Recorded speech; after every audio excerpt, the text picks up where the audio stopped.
How emotional triggers sabotage your resolutions. Imagine this. It's been a rough day at work. Deadlines, endless emails, and a fight with a coworker have left you feeling drained. You promised yourself you'd stick to your resolution to eat healthier, but as you stare into the fridge, that tub of ice cream suddenly feels like the only thing that can make you feel better. Before you know it, you've polished off half the container, and guilt starts to creep in. This is the power of emotional triggers, moments of stress, boredom, or loneliness that push us into habits we're trying to break. But why do our emotions have such a strong hold over our resolutions? And more importantly, how can we take back control? Today we'll explore how emotional triggers sabotage your goals and how self-awareness can help you break the cycle for good. First, let's unpack what an emotional trigger is. Emotional triggers are feelings or situations that cause a strong emotional response, like stress, anger, or even boredom, and they often lead us to seek comfort or distraction.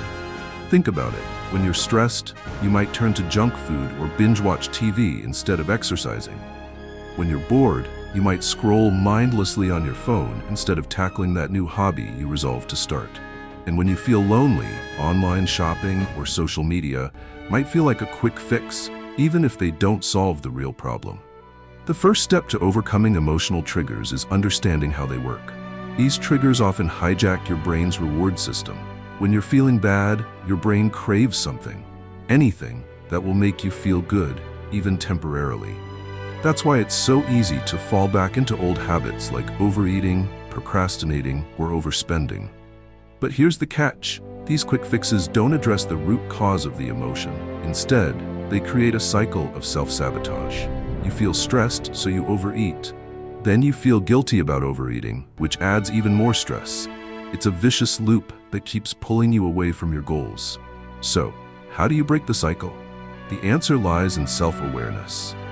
Start by paying attention to your emotions and the habits they trigger. For example, the next time you feel like skipping the gym or ordering fast food, pause and ask yourself, why do I feel this way? What am I really trying to cope with? Journaling can be a powerful tool here. Write down the emotions you experience and how you respond to them. Over time, you'll start to see patterns. Maybe you notice that stress at work makes you crave comfort food, or that feeling lonely makes you want to scroll through social media. Once you identify your triggers, you can take steps to address them in healthier ways. Next, replace destructive behaviors with healthier coping mechanisms.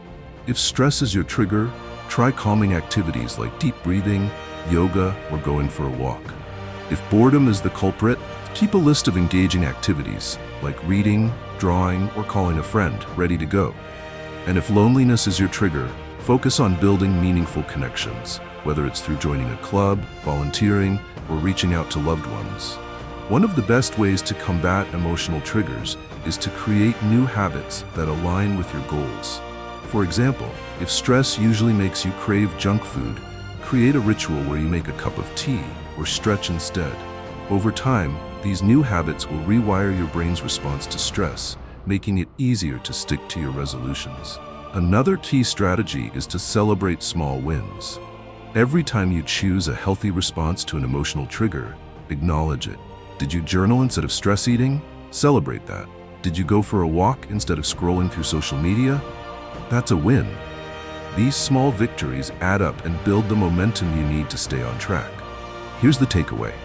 Emotional triggers don't have to control your life. By recognizing your emotions, pausing before reacting, and replacing destructive behaviors with healthier ones, you can break the cycle of self-sabotage. Remember, the goal isn't to avoid emotions.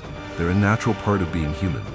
The goal is to respond to them in ways that support your growth and keep you aligned with your resolutions.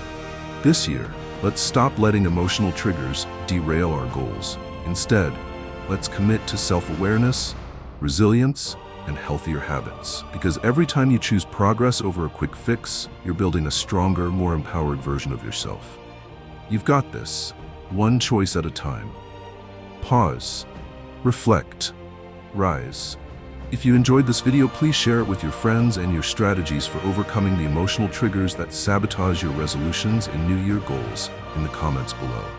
Thank you. In my next video in this series, I will explain why motivation alone isn't enough. Click on the link to watch right now.